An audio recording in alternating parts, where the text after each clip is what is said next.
আজ তোমাদের সাথে একটা জিনিস শেয়ার করব। এই জিনিসটার সাথে অনেকেরই জানা অনেকেরই অজানা।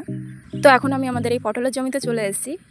তো বন্ধুরা সবাই কেমন আছো? আশা করি সবাই ভালো আছো। জিনিসটা কিন্তু আমারও প্রথম দেখা, প্রথম জানা, তো ভাবলাম তোমাদের সাথে একটু শেয়ার করি। চলো, এই যে পটলটা দেখতে পাচ্ছ, একটা ছিদ্র আছে না পটলটাতে, এই পটলটা কিন্তু আর কখনো বড় হবে না। বড় হলেও বা সেটা কেমন দাগ কিংবা পোকা হয়ে যাবে। তো আমাদের চাষিদের মধ্যে কিন্তু ভীষণ পরিমাণে লোকসান, ভীষণ পরিমাণে লস। কিসের জন্য জানো? এই পোকাগুলোর জন্য। এই পোকাগুলো এসে ভীষণ পরিমাণে ফসলে বসে, ফসলগুলোতে আল দিয়ে তোমার ফসলগুলোই পুরো নষ্ট করে দেয়। আর এই জিনিসটা আমি প্রথম দেখলাম। এটা হলো একটা ফাঁদ। এই ফাঁদগুলোতে এই বিস্কুটটা দেখতে পাচ্ছ, এই বিস্কুটের একটা গন্ধ রয়েছে, সেই গন্ধ শুকে এই পোকাগুলো উড়ে এসে বিস্কুটটাকে মারা যায়।